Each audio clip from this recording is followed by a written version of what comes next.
Stop farting. We're going. We're going? Yeah. Oh, we're going? Okay. Hold on, let me sit down. Do I pack this? Kind of bright in my eyeballs. You're set. Groms for Groms. What's up, guys? I'm Camden Small. And I'm Bill Walters. And this is Groms to Groms, a show created for Groms by Groms. Let's welcome the man behind the lens and one of our favorite pro wakeboarders. Ladies and gentlemen, our Groms for Groms intern, Cody Hunnicutt. What's up, Groms? It's good to be on here. So after filming, how many did we film? Do y'all know? 10? 11? I think this is the 7th. Yeah. The 7th? Yeah. No, there's definitely 10 or 11. I think this is the 11th one. We know you from Groms to Groms. You're a cameraman, obviously. Mm-hmm. Let's take a trip down memory lane. What was your childhood like growing up in Tennessee? So I'm originally from Nashville, Tennessee. I lived there till I was about 16 years old, and it was great. A lot of good lakes around there. Water's smooth. There's some wakeboarders that I was able to ride with, but not as many as you would think. But I had to wear a 4-3 wetsuit during the winter because it got absolutely freezing. I would do math. If the temperature from the air and the temperature from the water equaled 100 or above, I would ride, but if it was under, I wouldn't go out. Who or what inspired you to become a wakeboarder, and how did that influence your career? I would say my dad inspired me to wakeboard first because he's the one who took me out for my first time. He used to wakeboard back when it was called skirting, when the boards were directional. Yeah, I remember skirting. When he was my age, he did the skirting thing, and so we were always out on the lake like most weekends. So he would, we went to Academy one day and bought a wakeboard, and I got it first try. So yeah, he's the one who inspired me. How'd you end up riding for Supra and Hyperlight? So for Hyperlight, it's actually a pretty good story. So I was riding on Old Hickory Lake, and one of the big dealerships around there is TNT Water Sports. They were like definitely the closest dealership to where I rode, and most of the people that I knew like worked there. And I was just starting to do 360s, and I had a buddy, his name's Craig Archer. He used to be a part of the Old Hickory posse, which was like an old wakeboard crew, like back in the 90s, 80s, when skirting was a thing. And he was like, if you can land 5 360s in a row on video, then, can't remember what he said, I think it was like a surprise or something, like you'll get like a present.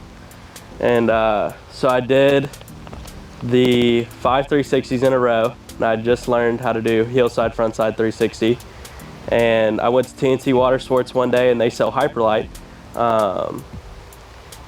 And Jeremy Baker, which was the Mid-South Hyperlight rep at the time, was there. And they got me a whole brand new setup. It was the Franchise Junior, which was Jimmy Larich's old Hyperlight board, and the system bindings, like the snowboard ones. And that's how it started out. I started riding for Hyperlight Mid-South then, and I just made myself through the ranks, as especially before I came down to Florida. I was starting to win contests in the junior divisions, in the boys divisions, and then now we're here. So how I started riding for Supra, have y'all ever watched, I know y'all watched the Wake Channel stuff before. So the Wake Channel, I used to direct and film a lot of the videos for the Wake Channel, which we started with Skier's Choice, who's the owner of Supra and Moomba. And so I was getting good friends with one of the media guys, Devin Tatro, at Supra, and that's how we started the Wake Channel. So I started filming videos, and about, I would say a year in, I was filming videos with me, Trevor Hansen, and Mike Dowdy, and Trevor Hansen's one of the Supra team riders. I was in Knoxville at the time, like visiting back home after I'd moved to Orlando, and they asked me to come to the factory and to film some Wake Channel videos on the new Supras. So I went out there, filmed some videos with Devin Tatro, who's the media guy, Trevor Hansen, myself, and my team manager for Supra, Adam Higson. And got like 3 videos done. It was freezing cold. It was like 35 degrees out in Knoxville at the time. It was like right before Thanksgiving.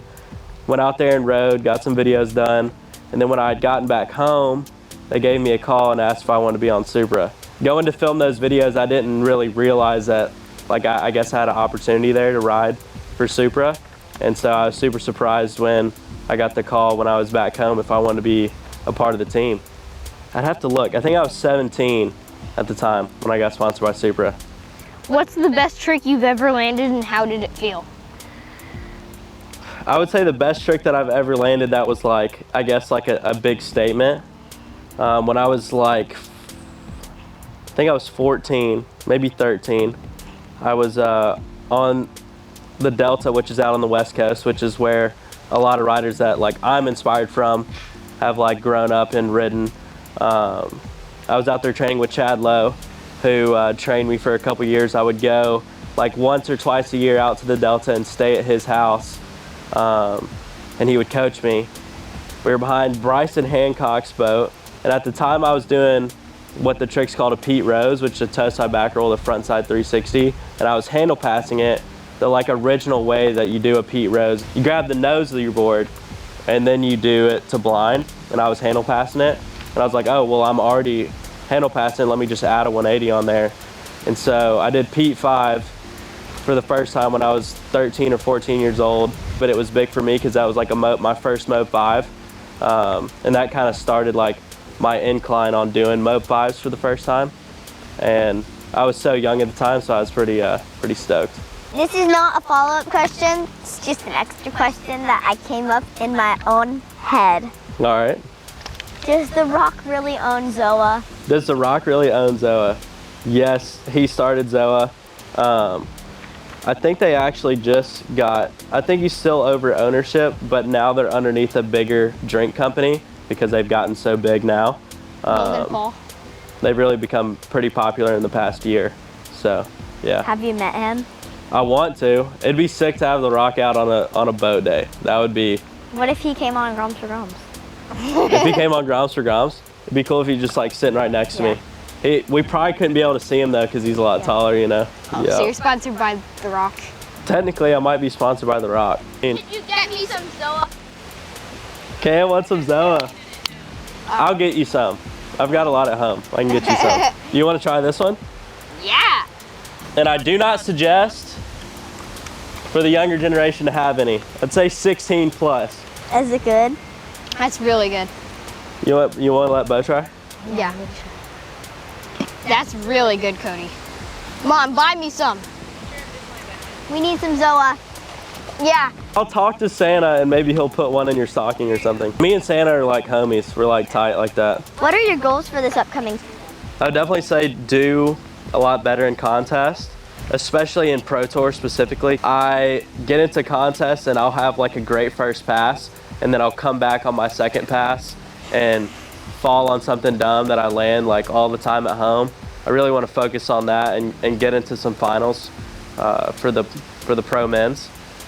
And then I would like to hit 20K on Instagram early next year and really grind out some good Instagram videos, maybe do some more like, I guess, vlog style videos and do some different style videos that gets more people engaged with the sport. That's one of my biggest goals, is to get more and more people involved with wakeboarding and just having a good time out there. So some more like entertaining, like vloggy style videos that shows like more of my personality. I always get told I should be mic'd up all the time for just like some of the stuff that I say and some of the goofy stuff that I do. So yeah, that's another goal of mine for sure. Just to like go back to the question about how was like your life growing up, did you play any sports? So I like tried like every single sport when I was a kid, whether it was baseball, football, but I played mostly soccer.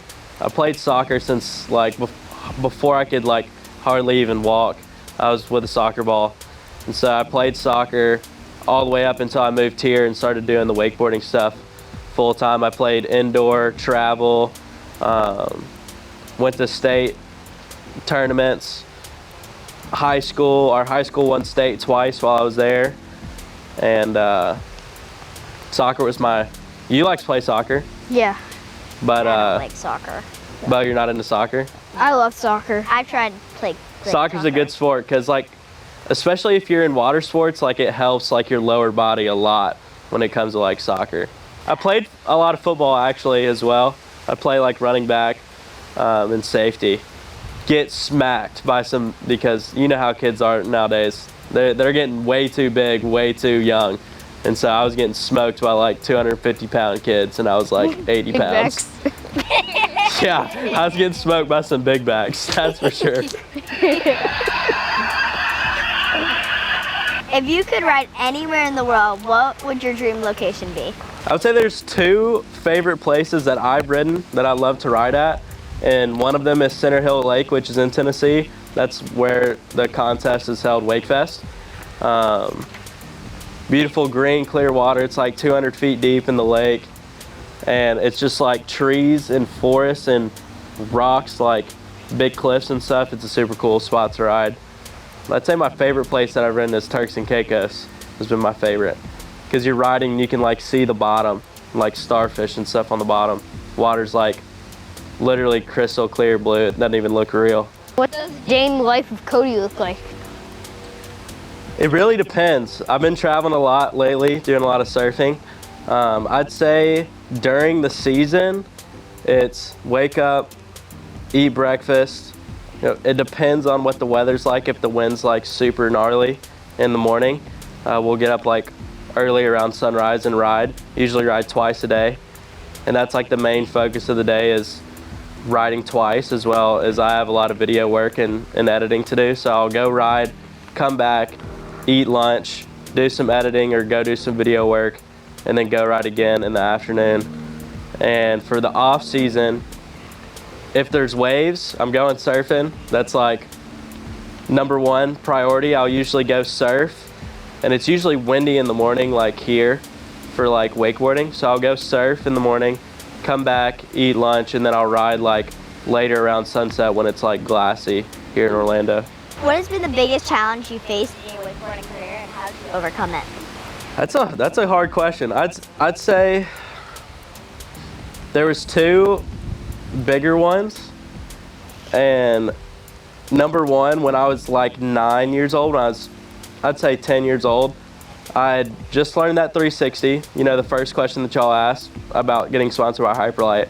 I just landed the 360, and I was out with my new sponsor, TNT Water Sports and Hyperlight. And wake was super massive. We were on a brand new boat. We had like 15 people in the boat, way too many. Wake's like fully juiced up, and it's like shoulder high to me at that point in time, because I was about your size. And they wanted me to try a back roll, and I've never tried a back roll before. I'd been like training it on the trampoline. And so I tried a back roll, hillside back roll, for the first time, almost landed it, and everybody was all excited, everybody was hyped up. I had like adrenaline rush. I go and try it again, and I landed on the wake like a little funny. And with those system bindings, like back then, especially with like how small my feet were, they were like pretty ratcheted down, and the board kind of turned, and so did like my body, and my board turned one direction and my body turned the other, and it spiral fractured like my right leg, like when I was 10 years old. Like, so that's like both bones are broken in two different spots, and like one's lower and one was higher at that time. So it sucks, like first getting into wakeboarding and getting hurt, but also like the circumstances like weren't great to try something like that wake to wake.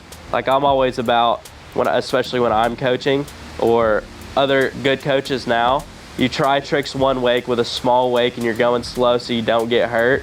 But that's like how I learned like how to really not learn tricks, is do it that way on a big wake with a bunch of people in the boat, and going super big, especially for my size. I would always go super big, and I went a little too big, and that was the leg break. Had a full like cast up to my thigh. I was itching down in there with like pencils and rulers and stuff because I was getting in the water. I'd say the second, like, I guess, hardest feat was just transferring into junior pro men from the boys division. So that's the 16 and up division. No, I think it's 14 and up. And the way my birthday lands, my birthday's in a week, I had to go into junior pro men like a year earlier than most other people would, because my birthday is so close to the end of the year that if I was born in January, I would have had another year in boys to like get ready for junior pro men. And so when I got into junior pro men, I was competing against guys like Luca Kidd, Sam Brown. Like those guys were like ruling like the tour, like the junior pro side at that moment in time. So when I first got into junior pro men, I was getting hammered, and I didn't like have all the tricks to like be competing like against those guys and like the consistency. But getting past like the first year or two into junior pro was definitely like hard, because I'd go to all these contests and I'd be like training super hard at home, and then go to these contests and get absolutely just like hammered by guys that were 4 years older than me and had like way more experience than me. Wakeboarding requires a combination of athleticism, style, and creativity. How do you find the balance between executing technical tricks and expressing your personal style on the water? I would say I always like take creativity as like the first priority, like the style part of things. I've always looked up to riders like Trevor Maurer and JD Webb especially, about their style and their wakeboarding and how they express that first, especially like in video parts and just free riding for other people. They would do, you know, their style tricks more than their technical tricks, and when they needed to do their technical tricks like in contest, they would do them, but they would also incorporate stylish tricks or style onto tricks that I guess are a little bit more simple in contest, and making them like their own. So I always try to make tricks my own like first. One of my favorite tricks is like back mob, switch back mob. I do like a couple different grabs on switch back mob, and that's like my favorite trick.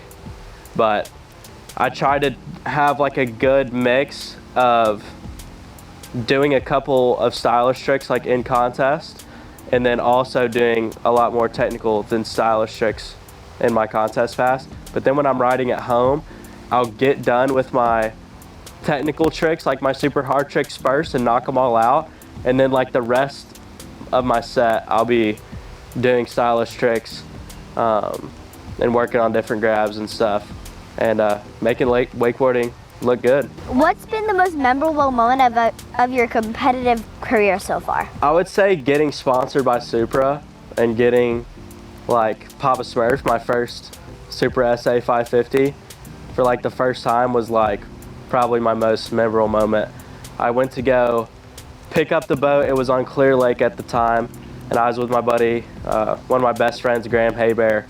We went to go pick it up, and it was probably the most excited that I've ever been, because that was like always my dream, is to have like my own boat one day to ride behind, like ever since I was a kid. And having my one of my best friends there with me, we were riding all over the lake before we pulled the boat out to take it to my lake, and it was just like one of the best moments ever, for sure. One of the most like grateful moments. I remember Papa Smurf. Papa Smurf, best boat ever. What goes through your mind when you're about to drop in a competition run or a big trick? I like look at the trick like in my head, like before I do it. Like as I'm sitting at the wake about to cut out, I like envision the trick and like how it's gonna go, and how I want it to look like beforehand. And I almost try to think about like going into a contest like you're painting a picture, like it's a work of art. Like I've always thought that since I've been so creative, like wakeboarding and like water sports is like your own expression of like yourself. So I try to make, you know, going out there and free riding or being in a contest, like I want to paint a picture, and like I'm the paintbrush, you know, my board's the paintbrush almost. Which riders do you look forward to watching ride the most, and why? I would say number one, I'll make a little list. Number one, JD Webb, for sure. He was always somebody that I loved hanging out with and loved watching ride, like when I was younger. I'd say number two, Trevor Maurer, for sure. I've named both those guys already. I wouldn't necessarily rank them because they both have like amazing style. JD Webb, Trevor Maurer, Sam Brown, Mike Schween, was one of my favorites. Y'all probably don't know who Mike Sween is, but he is a West Coast guy. I loved watching him ride in some of the movies that Trevor Maurer filmed. Just his style, and he came from ocean surfing, and so his style is like super ocean style, like a surfboard. Makes it look super good. Mossy Pifferetti is a good one too. He's got some amazing style. How has the wakeboarding industry changed since you first started, both in terms of skill development and commercial opportunities?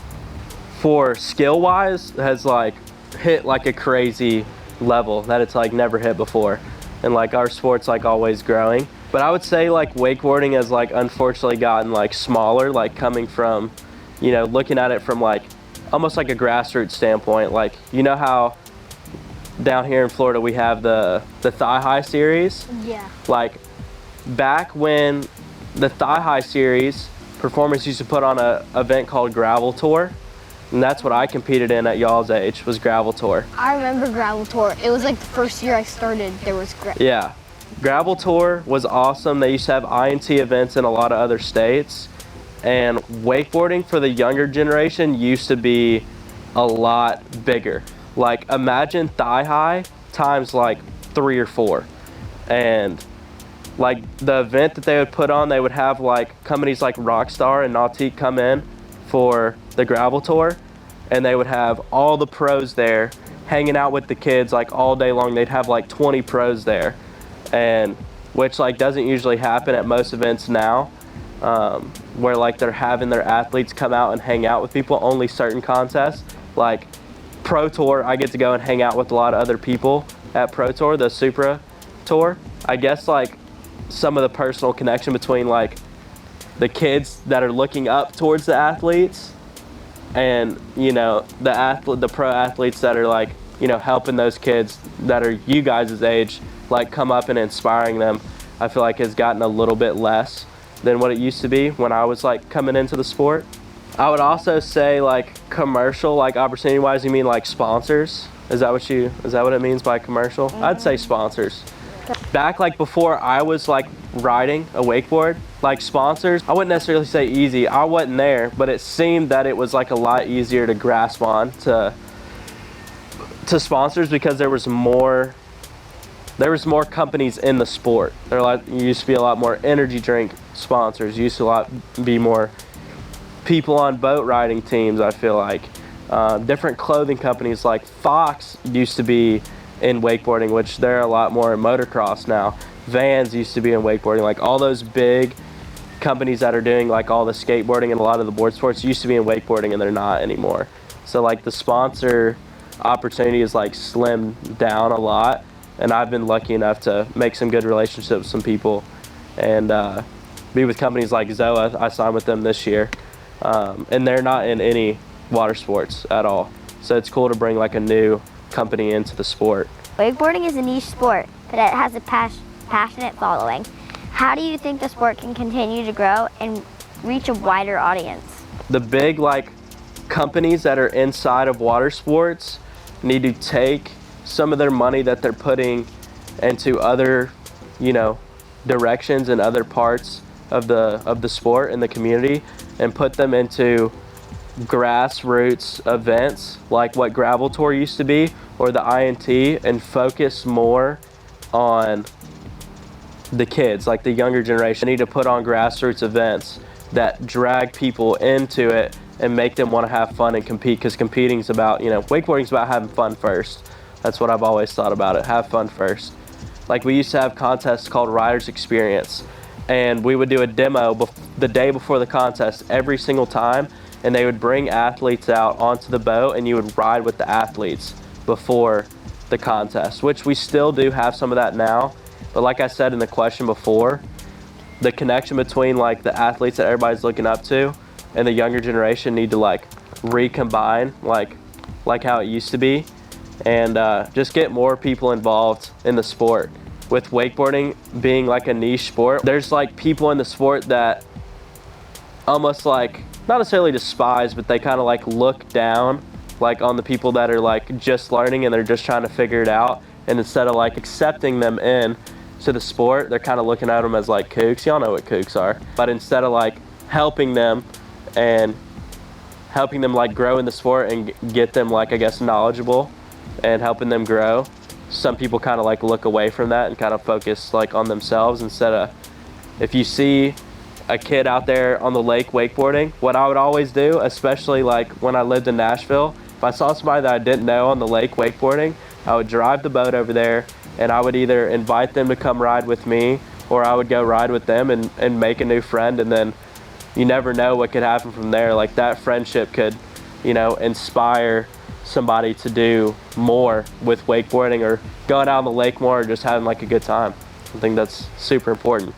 We'll say one more thing about how the sport could grow. I think that also companies need to put a lot of effort into the media aspect of promoting wakeboarding. So I know y'all have seen like Red Bull TV, where they've always putting contests on there that Red Bull is putting on, or X Games. Like contests like that are being like heavily put out on social media, where they're diving in to like the athlete's life. Like before the contest, they'll go to an athlete's house and they'll, you know, go ride with them and see what their day in the life is like, and kind of almost focus on like the head-to-head competition. Know how y'all watch football? Yeah. And they kind of like, for example, you're a Taylor Swift fan. I'm a Taylor They have a full-on show about Travis Kelce. Yeah. People love it. People eat it up. People love Travis Kelce. And we don't really have that in wakeboarding. And there's like a lot of good, interesting people in wakeboarding that the people from the outside that are looking in to the sport want to see what those people are up to and want to see like what kind of people they're like. Because if they see somebody that's inspiring, they're going to more likely want to wakeboard more.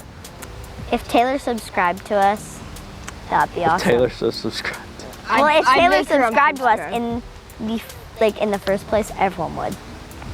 You know, Yeah. I'd make her unsubscribe. little hater. What do you think is the future of wakeboarding? Are there any emerging trends or innovations you're excited about? I would say like emerging trends in wakeboarding is social media. A lot more people are getting into social media, doing more videos. Wake pants. Wake pants. I would say wake pants are kind of trending. Some people don't like wake pants. Some people love wake pants. There's been a lot of tricks that have been taken from the cable aspect of wakeboarding and put into more of the boat style. Especially athletes that are coming over and they're doing both. Hunter Oka, who have came a lot from the cable side, are like putting a lot of style from cable into their boat tricks. I think that's something big that's happening right now, as we have cable riders like Trent Stuckey or Gavin Stuckey coming in to the boat side of things and having more of like a cable style, which is super cool. How do you see the role of social media and wakeboarding in the wakeboarding community? Has it helped elevate the sport, and how do you think it connect with sponsors? I think it's like one of the most important things you should do is social media. It's almost, if you're wanting to connect with sponsors, you want to show how well you can be marketed on, like, for a brand. Like, for example, you know, I got in with Zoa. They love my social media videos and how I promote Zoa because I'm an athlete. And I think it's super important, like I said, to be marketable on Instagram for those companies to come in and say, hey, I want that kind of person to be on my team supporting, like pushing my product, so I, as the company, get more sales. So if I'm an athlete and I'm out there doing hard technical tricks but also having a good time, like those companies love that kind of stuff. Social media has also like definitely elevated the sport more because now that the phones have like come out and there's a lot of people watching YouTube and Instagram Reels, people going and seeing like wakeboarding or wake surfing or skiing on Instagram is like, dang, that looks so cool, like I want to do that. So they go out there and they go and buy wakeboards or they go and buy boats. And that's also another way to branch into sponsors, is that if you're promoting a product, if you're promoting yourself and getting other people into the sport, those companies want you on their team to do the same thing for them. So if I'm out there riding a hyperlight wakeboard and a little kid somewhere off in some other place sees me riding a hyperlight wakeboard and they want a wakeboard, they probably will go buy a hyperlight wakeboard first. What advice would you give to aspiring wakeboarders who want to make it to a professional level? I would say just like keep pushing, like no matter like what feats come towards you. Like for example, like the feats I was talking about that I, kind of overcame as a kid. Like you got to keep pushing, because I didn't know back then when I like broke my leg that I was going to be a pro wakeboarder one day, and how all these great people around me and learn all these new tricks and have these great companies that I ride for. Like I didn't know that, but since I pushed through, that helps me get there. For sure. Just keep on pushing and be creative. Like I said, wakeboarding is a very expressive sport, so express yourself out on the water, because it's just you and your wakeboard in the water. So make a pretty picture. Boarding can be physically demanding. How do you maintain balance between your career and your personal life? It's good for you to do other sports and activities. Like I do a lot of surfing on my off time, and that works different parts and muscles of your body. Eating good is always a great thing to do. Study up on the things that you need to eat, for your body, and keep your body going. Stretch a lot, and ice baths are good. Ice baths are great. I have one on my dock now. Just got one. So. You have quite a few partnerships with different companies and products. Is that something you want to continue doing even after your competing days are over? For sure, yeah. There's like a lot of people there's a couple people that are still doing stuff for those companies and promoting those companies even after. Like Steel Lafferty is a great example. He still rides for Mastercraft, he rides for Melanie. He's got a lot of good companies and still making a good living off wakeboarding, as well as like inspiring people to keep on wakeboarding or to start wakeboarding. And I think that's a super awesome thing to do. Keep on doing social media, going to boat shows, being at events, and helping people get into wakeboarding. Board sales, rep for Hyperlight would be awesome, or the same thing for Supra. Tell us about Media Mavericks. How was that idea born? So Media Mavericks was born, I always did like a lot of videography work, like right before I moved to Florida. When I moved down to Florida, Mike Dowdy asked me to move into his house. That's how I moved down here. During COVID, I moved down here to Orlando, Florida. And he wanted me to for me to live there, he wanted me to also help him promote his wakeboarding like coaching app called Wake U at the time. And so I would do a lot of his tutorials and all of his social media work and run his Instagram channel, his Instagram page, as well as YouTube. And so that was like kind of like my job then. Besides like wakeboarding, was doing that. And I always did videos for all the riders that I was around, to where eventually they wanted me to keep doing more. And it got to a point to where I started doing a lot of Instagram work for different companies and different riders like within the sport. For example, Wake Channel was a big one for me that I started doing, that kind of started my YouTube stuff. And everybody needs social media now. For you to have sponsors and for you to have like a following, you need to do social media. So that's where I kind of want to come in and help people, do their social media work. And especially for me, looking at wakeboarding, I know what people are looking for because I know what I would want for myself. So it's easy to shoot wakeboarding or any sport because, I get to see that because I'm an athlete as well. What other activities do you enjoy when you're not on the water? Surfing, big one. Hanging out with friends is another one. Hanging out with family. I like to inshore fish a lot down by my parents' place, and hang out with friends. Just have a good time listening to music. I like to go to concerts a lot. That's a big thing. Who is your Mount Rushmore of wakeboarding? I'm gonna take a different spin on it because it's subjective. For me, my Mount Rushmore of wakeboarding is not about who's been the greatest. JD Webb, I've already said these two. Trevor Maurer. Sam Brown is one of my favorite riders to watch ride. I think he's brought a lot of style into the sport, and he's inspired a lot of people with the La Familia. Mike Dowdy. He did a lot of tricks that had never been done before. He had a super sick style, and he was one of, my mentors when I moved down here to Florida. I lived with him for a couple of years, and he made a big impact on me. Oh, rapid fire time. Yep, rapid fire, let's go. So, Favorite holiday? Favorite holiday? Well, you know about rapid fire. Yeah, we know about rapid fire. We've done this a couple times. all right, let's go. Favorite holiday, or you ask. Favorite holiday? Christmas. Okay, it's supposed to be rapid. Favorite hype song? Favorite hype song? Dude, that's hard because I listen to a lot of music. When I was growing up, not suggesting this, when I was growing up. What did y'all say?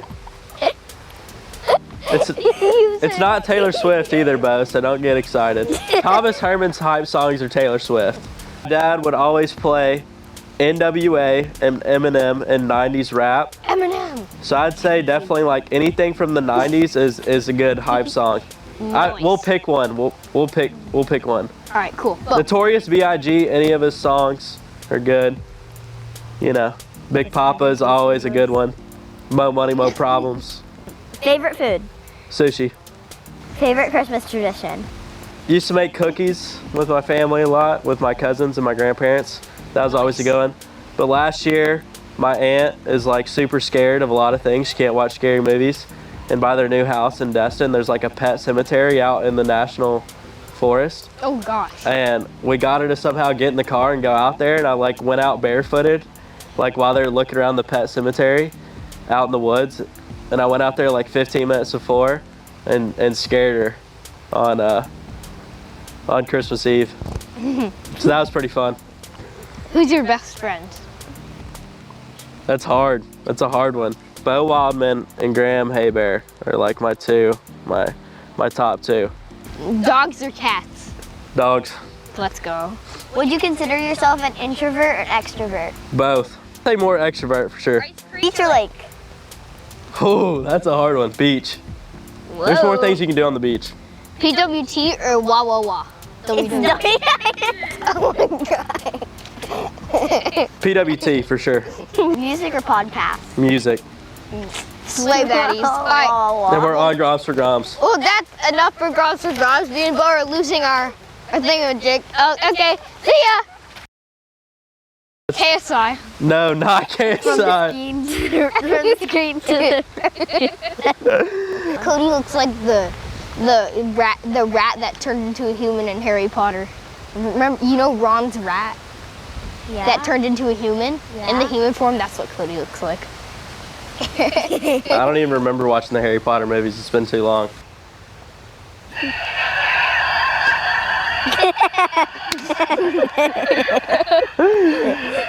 It's like a game show now with the click. Tell her to lay off the tacos. I'm on student council, so I can probably get it through. He just said you should tell a PE teacher to lay off the tacos. If you think about it, if you're a PE teacher and you're on the bigger side, you might want to, you know, if you're promoting physical education. Our teacher is actually pretty big. Our PE teacher.